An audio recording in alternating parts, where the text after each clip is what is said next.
Hi there. So thank you for joining us today. I am super excited to bring you a guest that we have all the way from Bulgaria. This is so awesome. My first interview. How are you doing today, Memma? I'm really great, thank you. Okay, Thank you for having me. I'm so excited to have you. I want to introduce you. I'll give you a little background on Memma. Memma Hough is a UK web copywriter, and she's based in Bulgaria. Her goal in life is to abolish boring impersonal copy, word by word, and replace it with words that are honest, exciting, and inspiring. I love that. In 4 years, Memma has worked on hundreds of web pages, emails, blog articles, and sales pages for companies all over the world. She uses her experience from freelancing and working with copywriting agencies to help her clients build and grow their businesses with web copy that sells. We're going to talk about that today. One of her most recent clients was actually able to expand their business in less than 6 months thanks to all the custom work that Memma did for her web content. As well as writing people's copy for them, Memma also helps entrepreneurs to write their own copy. In her first month as the crack-a-lackin' copywriting mentor, she was able to sell out of her program that she started. And since then, she's worked with a number of clients who all leave rave reviews and impact the sessions have made to their own copywriting. So I'm so excited to bring Memma here today to you. Welcome, Memma. Thank you so much. I'm excited to be here. Obviously, as you pointed out, I've been a copywriter for 4 years now, and in that 4 years, I've helped small to medium-sized businesses, mainly service-based businesses. I've helped local businesses out. As you mentioned, one of the companies that I've helped out was actually a bouncy castle hire company. And then I do a lot of work with coaches and online service-based businesses. Okay, so mainly coaches, to mainly services, and you also have helped coaches, I understand, because we have some coaches that are listening today.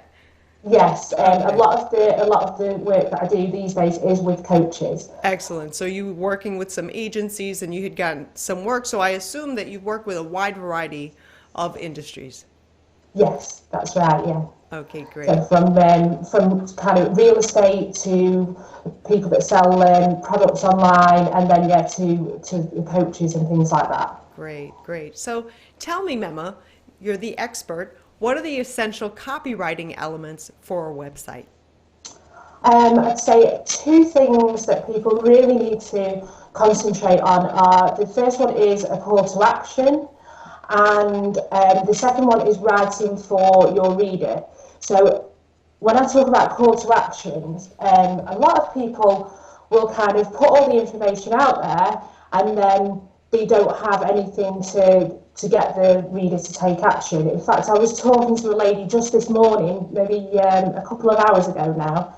I was talking to her and we were looking at her website, and the first thing that I picked up on was the fact that when I went to her services page, it told me all about what she did and how she helped people, and then there was nothing at the end of it. There was no schedule your call here, go here to contact me. It literally just cut off at the end of the page, and I was kind of lost as to what I needed to do to take Sure. things further. So having a call to action at the end of your page obviously rounds everything up, and it tells people what they need to do next Right. so that they can move on and move forward with you. So in other words, you're saying that a lot of people just kind of put it out there, what they do. Here I am, I'm an expert in whatever it is, and they just kind of lay it out on the webpage, and they don't really invite people to find out more, to ask about their services. Is that what you mean? Yeah, that's exactly right. It's kind of, oh great, this is what you do. I really like what you do. Now, how on earth am I supposed to reach out to you and contact you? And and it comes down to if you're not putting that call to action at the end of the page, then they're going to have to start searching around on your website. And once they click off that page where you've got them all excited, then you're in trouble, because then there's a strong possibility that they might not get back to that page and get back to that feeling. So you really have to Absolutely. make the most of it with that call to action. Right, right. And I always have a little saying. I call it shiny.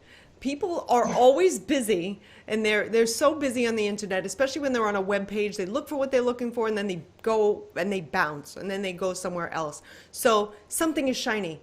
Like it's if a dog saw a squirrel, they'd be, searching around, Yeah. squirrel. So you have to think of it like that. So I totally get what you're saying. It's really important. Definitely. Yeah. So Yeah. the second piece that's an essential copywriting element is what? What were you going to say? The fact that you need to write for your reader. Okay. So to think about it is, if somebody comes to my website, then I tell them straight away, this is for you, or I'll ask them, does this sound like you, so that they can tick the boxes and really think about things.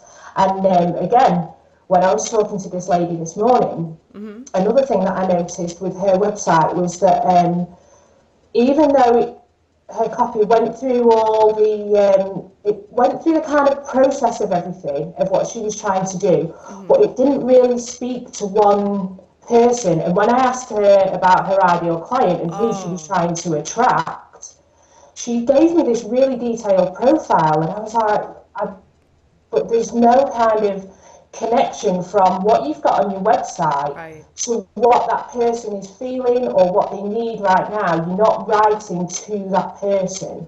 And she looked through everything, and she kind of had a bit of a light bulb moment and was like, that is completely true. And it's happened in the past before when I've spoken to other people as well.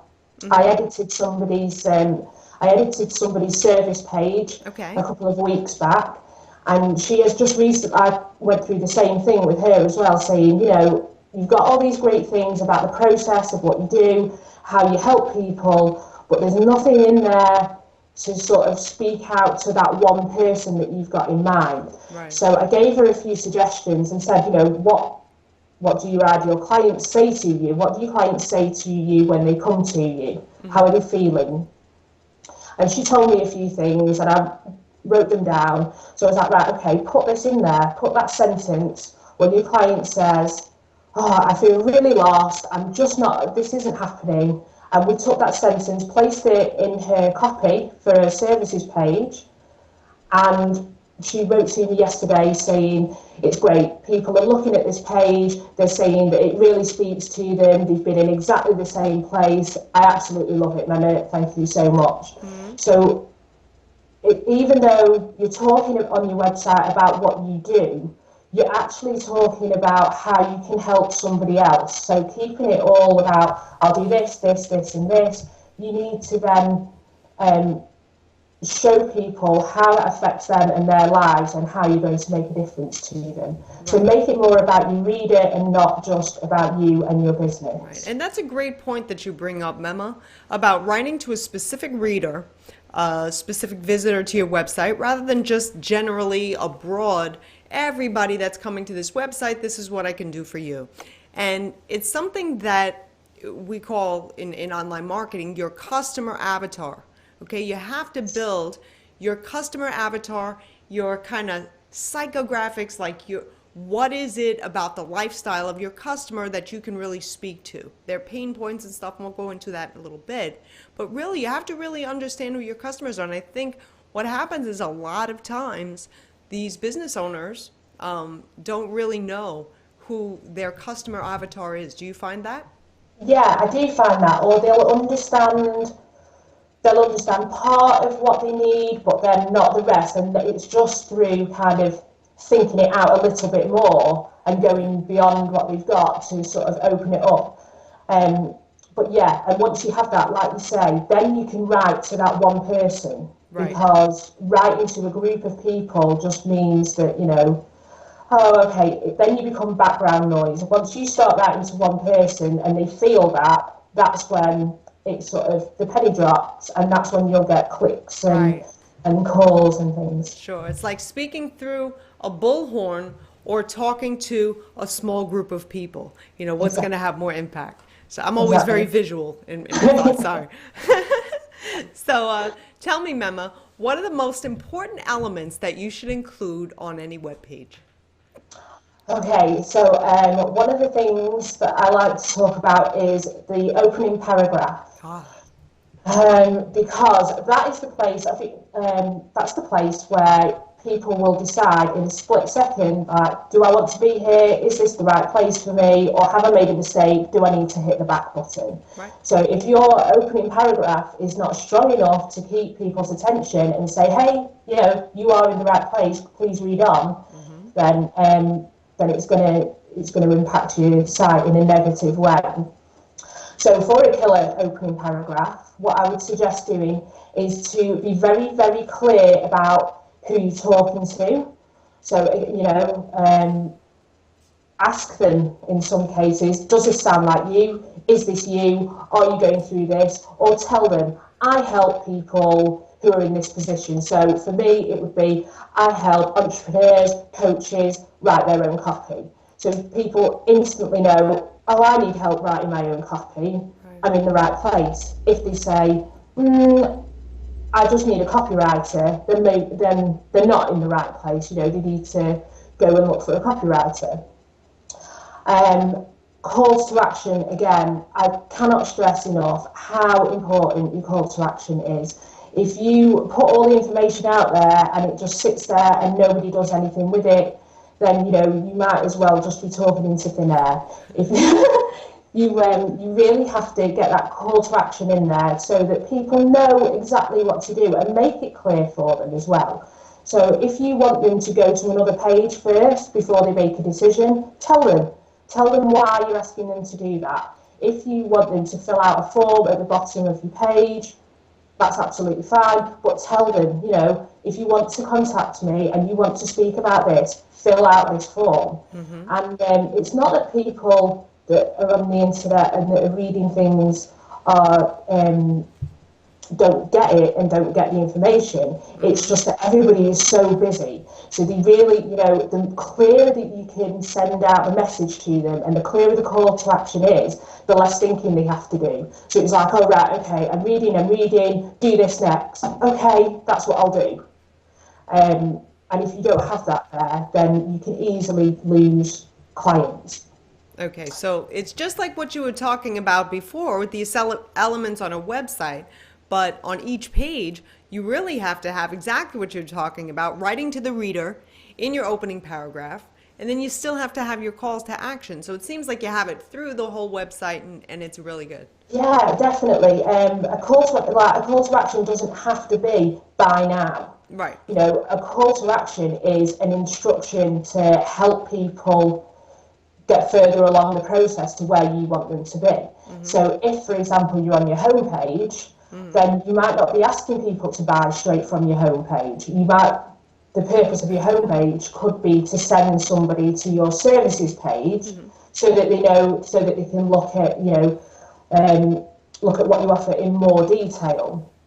So in that case, your call to action wouldn't be sign up here, buy this now. It would be find out more about what I do, go to the service page with a link there. Right. So it doesn't always have to be about selling, just as long as you have some instruction or something to help people move along to the next stage. Right. We were talking about this earlier, and we were talking about this as the funnel. Yes. Yeah, because I think some people will just see a website and say, oh yeah, your website's kind of your calling card or whatever, and it is, your website is like your storefront on the internet, and that's fine, but it's the purpose of it is to get people through the door and get them to contact you so that you can buy something from you. So if you've got just 5 different web pages that all have different purposes and that don't work together, then you will have a problem. If you get all of your pages to work together as a sales funnel, so somebody lands on your home page, send them to your services page. Somebody lands on your about page, maybe you can get them to get a free consultation from that. Once they've seen your values and things like that, they might be thinking, oh, this person sounds incredible. Yeah, I want to talk to them. Right. And somebody lands on your services page, obviously then it's kind of sign up here, book a consultation, whatever it is. But every page should should be a link. There should be different parts of the buying process, and each page has a purpose to send people on to the next stage of that buying process. Sure. And I think that that's an excellent analogy, kind of likening it to a funnel. I have to ask you this. I know we didn't prepared for this, but do you have a store in Bulgaria called Bed Bath and Beyond? No. Okay, well, here in the US, it's a huge outfit, and they have all kinds of home stuff and cooking stuff and everything that you can have. Bed Bath and Beyond, right? That's a big name. In this store, they have a whole science of setting up their aisles to guide people through it so that they can hit all the points in the store. I don't know if you have any large chain stores there where you live, but certainly here in the US, it's all a science about moving people through that funnel in a physical store where you have to go through this aisle to get through that aisle. Do you know what I'm talking about? Yeah, that Yeah. sounds brilliant. That's it. Yeah, and obviously I know exactly why you brought that up now, because that's exactly what you need to be doing with your Yeah. website. You know, it's like, oh, and no matter what page they land on, like no matter what page your visitor lands on your website, there should always be another place for them to go. Right, Yeah. right. That's great. Great. Sorry to just throw that on you, but that's No, how I it's do. That's okay. how I I love roll. that. So we talked about the elements on each page. You said a killer opening paragraph, like speaking to the client, the reader, calls to action. Is there anything else? Yeah, you need to make your web pages shareable, because if somebody lands on your page and goes, oh, this is amazing, how have I never found this before? I must share this with my friends, or somebody else should know about this, then you want to make it incredibly easy for them to do that. So social sharing buttons, have them everywhere. So I use flares for mine. Flares? Um, Okay. yeah, Never heard of that. Okay. um, it's it's just a free little plugin, and it scrolls as well. So the Yeah. social buttons scroll down as well with the page. But yeah, make it super easy for somebody to just go, wow, this is incredible. Somebody else, listen, look at this, you know, because the more people that know about you, then obviously the better it is. Oh, certainly. Making it shareable is key, totally, to multiply all of your efforts. So let me ask you this, Memma. What would you say is the most important page on a website? Um, I don't. I don't think there is one key page on a website. As I said, because of the sales funnel thing, I think all web pages should work closely together. When you talk about terms of which pages are you going to get conversions from, Okay. I would say that really concentrating on your services pages is key, and your about page as well. And that's something that a lot of people don't realise when I speak to them. I was talking to a lady the other day. She's actually asked me to look over her about page. And one of the first things that I noticed was that, again, she didn't have the call to action at the end of it, but it was kind of, even though she spoke about what she did and how she got to where she was now, there was nothing that really tied it in with what her readers needed to get from her. I see. So what I did was made some suggestions and said to her, you know, look, you've got this experience with coaching. She runs coaching groups, and she started out with coaching groups in her local area, and they really kicked off, and everything was great with them. And now she helps other coaches run similar groups in their area as well.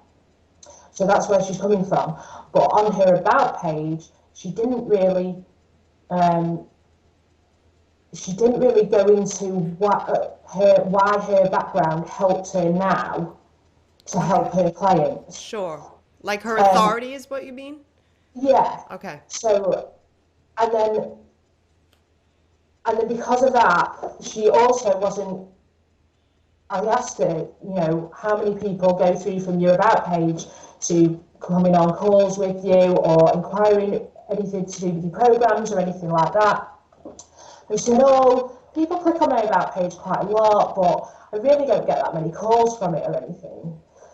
And that was quite shocking to me because my About page gets quite a few people sort of picking up the phone and saying, let's have a chat.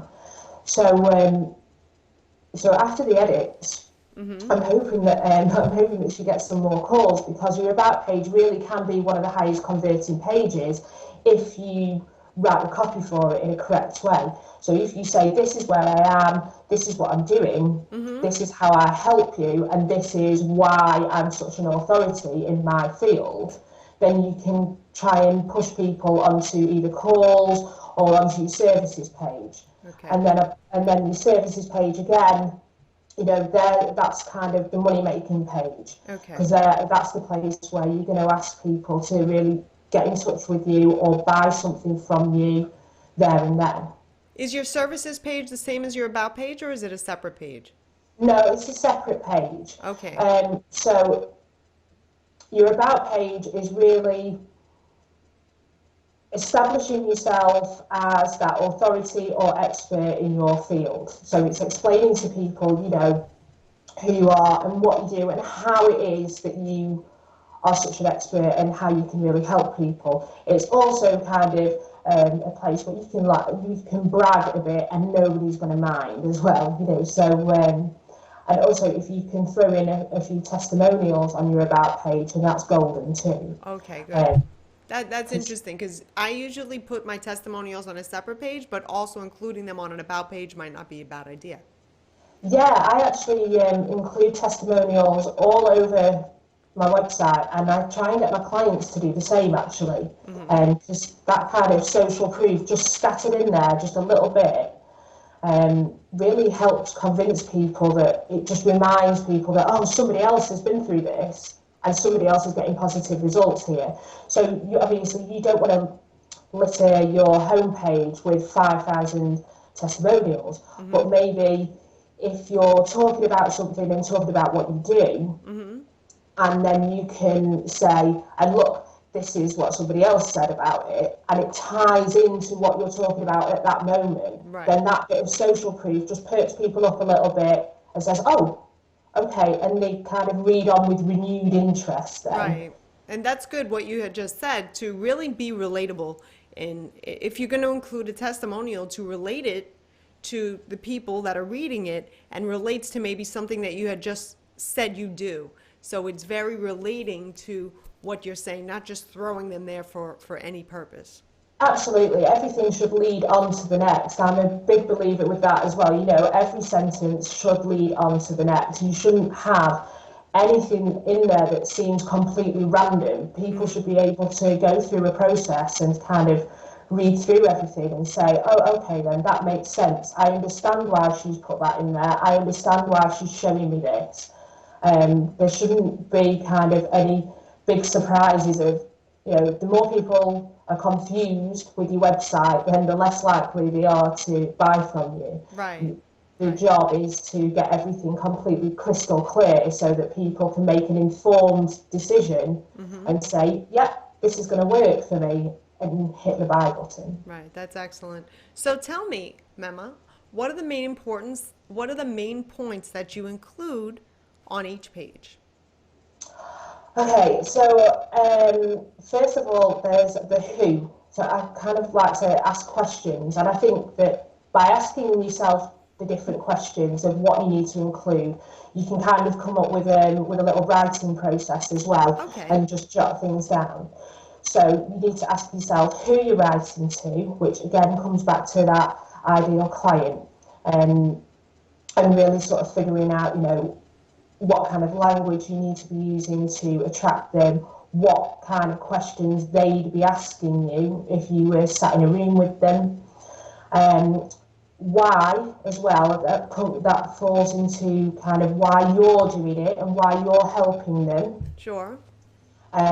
Which will lead into a little bit of background, and why they're coming to you in the first place as well. That's another, that figuring out their pain points and why it is that they're seeking help will help you to write and solve those problems within your copy. Okay, so these are main points for a business owner or service provider, anyone to work with someone like you or to write their own copy, these are the questions they need to ask themselves to write the content on each page, right? Is that what you were saying? Yeah.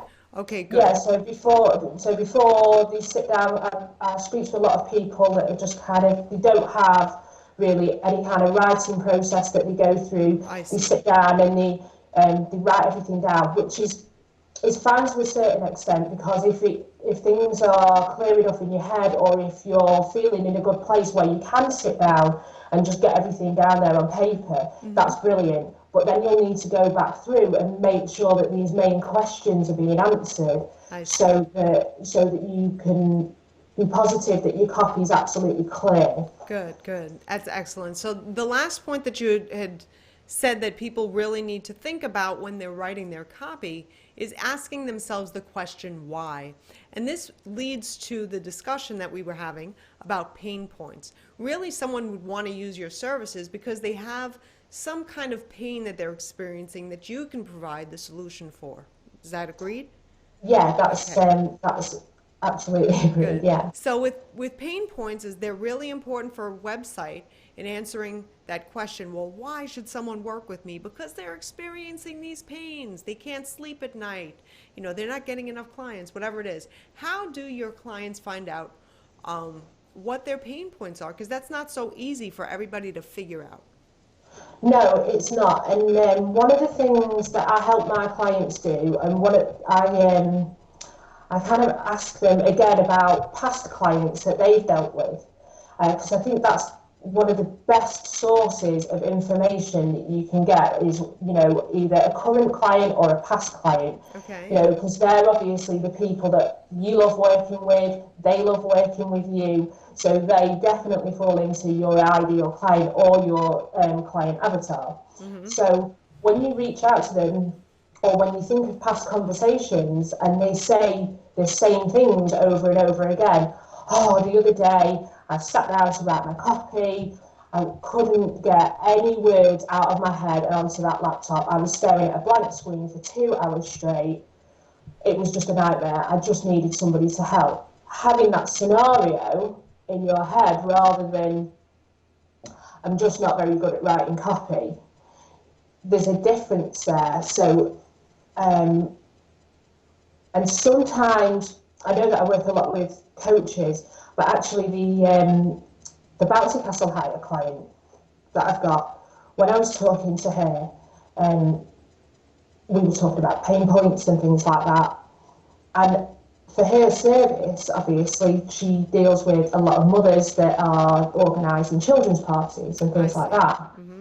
So she was kind of saying, well, I don't, there's not really kind of a lot of pain points. They don't feel emotionally irate or anything. They just want a bouncy castle. And we were talking about things, and I was saying, yeah, but just think about the calls that you get. And she was like, well, I get quite a few mothers who are sort of on either a tight budget or they're on a timeline and they're trying to get everything sorted. And they're kind of like, do I need to put a deposit down now? Who sets it up? Is everything insured and things like that? And they have 1,000 things that they need to sort out for this children's party, and they really just want one thing that they can say, right, that's done and dusted. I've phoned her up, I've got it booked, and leave it alone now until the party. And I was like, that is your pain point, the fact that you're dealing with people that are running around like headless chickens, and they really just want to be able to get one phone call, Right. say, yes, it's done, the date's booked, we will see you there, you don't have to worry about anything else now. Right. I'm so glad that you brought up this example because it brings up two of the biggest pain points that I can think of and that I've had, clients that have also brought up. So if you have nowhere else to start, think of if your clients are experiencing these two, time and money. I'm on a Yes. budget or I'm running around like a chicken without a head and I've got no time to figure this out, right? Yeah, definitely. Yeah, yeah. It kind of always comes back to one or the other or both. Right. Um, It's so funny. It's the same here. Bulgaria, the US, it's everywhere. So Yeah. let me ask you this. It's very interesting for me. The tense. Whether you write in the first or the third person on a website, which do you have more success with? For me, I write in the first person. The third? Um, First, Oh, first. Oh, yeah. great. Okay. So yeah, all the time. I have actually, when I was with one of the copywriting agencies that I used to work for, Right. one of their rules was always write in third person, always. No, and there was kind of no give and take for that. And one day I got an assignment through and they were kind of saying, look, this has already been written by one writer, but the client wasn't happy. Can you take a look and rewrite it? And the client was actually, it was a pet and house sitting client. Okay. So this is somebody that would come and look after your house while you went away on holiday, look after feed your pets and everything. And it was a very personal service, obviously, because she was coming into your home. And but the guidelines said that as writers, we couldn't write in the first person. Sure. So I immediately picked up on that, and I kind of said, look, I don't mind working on the page, but she needs it to be first person. It needs to be a more personal approach for Okay. this business. Okay. So And in the end, they that was your agreed. deciding factor, that it needed to be Yeah, more personal. Okay. yeah. And I believe that no matter how big or small the company or the business, there's always room to be more personal in your copy, because as soon as you sort of become this faceless corporation, then it's very hard to get people to connect with you. Mm-hmm.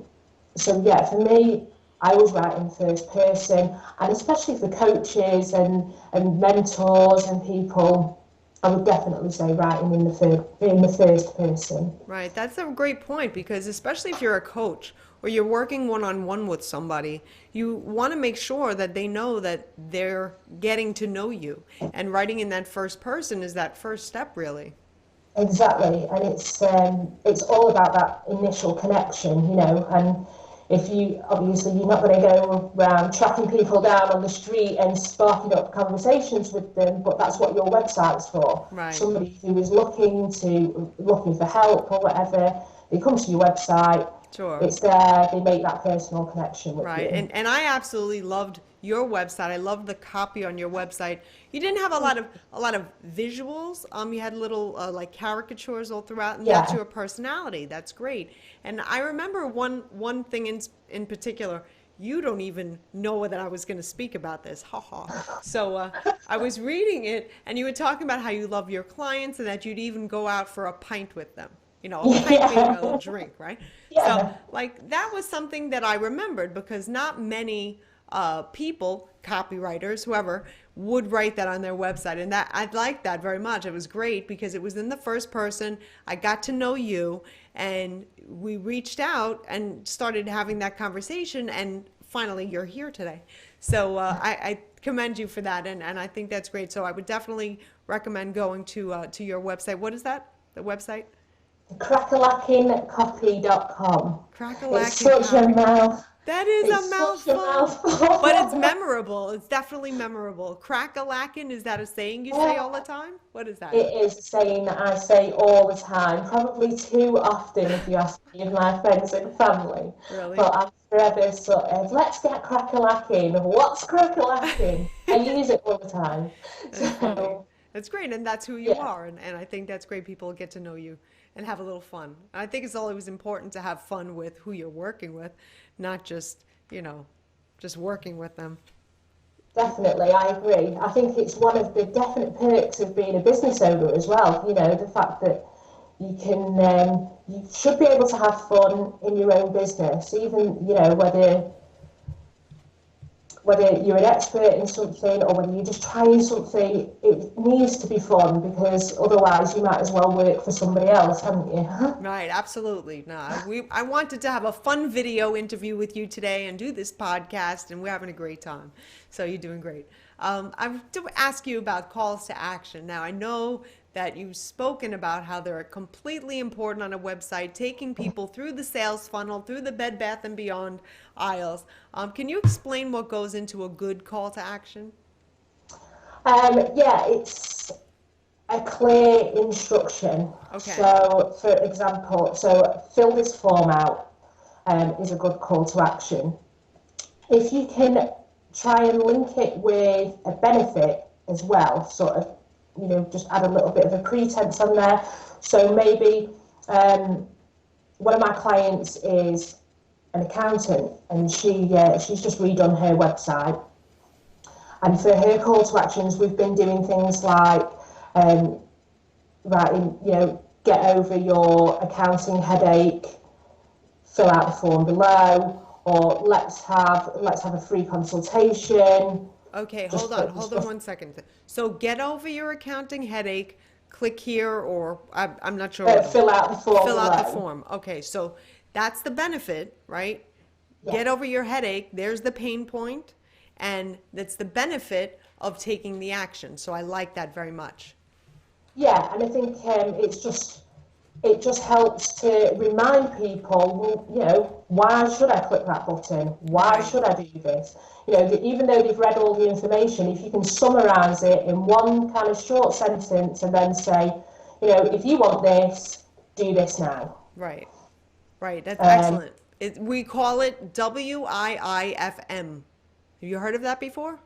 No. What's in it for me? People Oh, always want to yeah. know what is in it for me, right? So why Yeah. should I click on this button? And that's, very important. And I'm glad that you're speaking about this benefits. People don't realize how important benefits are in a split second for your reader, your web visitor, to figure out why they should work with you, why they should take an action. Not just click here and sign up for my email, or go Yeah. to this page and find out more. Like, who cares what's in it for me? Yeah, yeah, exactly right. And one of the things I spoke about just recently was the call to action on, on the actual buttons as well. Okay. So, because it used to be kind of just sign up, subscribe, or whatever, and then what I've been doing quite a lot with people recently is getting them to kind of play around with that copy as well. And even though it's just that short piece of text, it can really make a lot of difference. So something even as simple as count me in, Okay. or yes, I want the free stuff, or or give me my blogs, advice, whatever it is. So you can change that copy on your call to action button to make it more personal, to hit that emotional response and that emotional pain point as well, and to really kind of to make it stand out a little bit more as well from the usual subscribe, sign up, Right. or whatever it is. Right. Tying that in with a benefit. I like that very much. Yeah. So your call to action should be, let's just go through that again. What pages Sure. should they be on? Every single page you should have a call to Right. action. Um, from your home page, I would definitely have links to your about page, your services page, and your contact page. Basically, because your home page is kind of an overview of everything that you're doing on your website and everything that you do with your business. But people will want more information before they make any kind of commitment. Great, great. So sending them to those places will help. So yeah, have your call to action on every single page. You can try having your call to action in different places as well on the page. So obviously at the end of your copy is one obvious place to have it. But having a call to action further up the page as well can also increase conversion rates, because if you've got a particularly long page, people might not stay with you all the way until the end. So if you've got a call to action further up the page, Sure. get more clicks. Right. Especially if you have a web page that is below the fold, where it actually scrolls down and someone has to scroll down. They're not just seeing what's on the page and that's all that they would need to see. Exactly. Yeah. You need to have that call to action further up. I think that's a great point. Great. Yeah. So I think this has been amazing, this talk about calls to action and writing in the first person, being relatable. We even talked about our aisles in the store being relatable to a website and sales funnel. Now I want to go on to a topic that's a definite interest to me and complete importance to the success of my website and also success for my clients. We're going to talk about SEO now. Okay? Okay. So how important is keyword research for web copywriting? How do you do it? It's really important because at the end of the day, if somebody is going to land on your website, it's going to be because they've typed it into Google or whatever other search engine. Okay. Well, hopefully it is anyway. Obviously you'll drive traffic there from other sites, from your social sites and stuff. But if you can get people to type in a phrase and your website pop up, it's golden. So when it comes to researching and trying to find those keywords, again with the Bouncy Castle Hire company, what I did was start off with the term Bouncy Castle Hire, because obviously that was the main crux of the company. That's Okay. what they did. And then to try and narrow things down again, I added the geographical location. Okay. So then it was that's Castle Hire in this area. Okay. What area Um, was that? that was the High Peak. I see. High Peak in the UK? Or Yeah, in the yeah. UK. Got it. Okay. So then it was Bouncy Castle High in the High Peak. Um, and then if you want, you can put in kind of when people search for things online, they tend to put things like the cheapest Bouncy Castle Hire. Oh, okay. So, or the best Bouncy Castle Hire in the High Peak. And the more things you can kind of add on to just Bouncy Castle Hire or just the service that you're offering, Right. the more chance you have of people coming to your site. Because obviously, if you try to compete with Bouncy Castle Hire all over the world, it's going to be a struggle. Whereas as soon as you start narrowing the search term down and narrowing things down to make it more specific for yourself, Right. the better it is. Or those long tail keywords we call them, right? Yeah, Because it's as um, the more specific you get, even anybody with SEO, if you're working with a search engine optimizer on your website and you're able to get some keywords that are successful for getting people to your website, you can also weave them into the copywriting. Not just yeah, putting them in the source code on the back end in your title and description, but in that copy. It's so, so important. So yeah, I just want to review with you. You talked about a very specific, like an industry keyword for whatever service it is that you're providing, right? That's number one. yes, Two, I think, geographic location, right? Because people yeah. want to know in their area. Is that right? Yeah, that's right. And especially, for the company that I was talking about, Yeah. they don't travel outside a certain radius. Okay. So it would be pointless for them to try and advertise just, without that geographical location, because they could be getting anybody coming to their website and saying, Right. oh yeah, Right. Right. um, And I think it's also great that you mentioned people search not just for a specific service, but they want to know when people have maybe given a review of something, they've deemed something as the best, they may have blogged about something, you know, what was the other term you had used? Not best. cheap. Cheap, right, right, based on cheap. So maybe someone else was talking about that it was a cheap solution. So it's always important to include those descriptive keywords in your SEO as well, right? Yeah, definitely. Um, and you just have to think about the kind of things that you yourself would type into the search engine. So what are you going to be looking for? Right. And quite often you can get different ideas as well from the drop down on the search engine Okay, as so well. so when you said you can get ideas from the drop down, what is it that you're using for your keyword research? What is So it? I was talking about the search, on Google The search. Google So AdWords? keyword search No, tool? just on the actual, on the main Google Just page. on the main. Okay. Okay, So great. if you go along and you start typing in a search phrase, Hmm. and then Google then sort of tries to second guess what you're looking for, and it starts finishing off your The sentences, smart and text, this yeah, predictive text, predictive text. yeah, and it comes up with it'll come up with sort of 4 or 5 different options. Right, right. Those 4 or 5 different options are actually great alternatives to your keyword and your key phrase or Hmm. your long tail keywords. Okay. So yeah, and the other thing is that I would try and look for different keywords for different pages on your website as well. Right, right.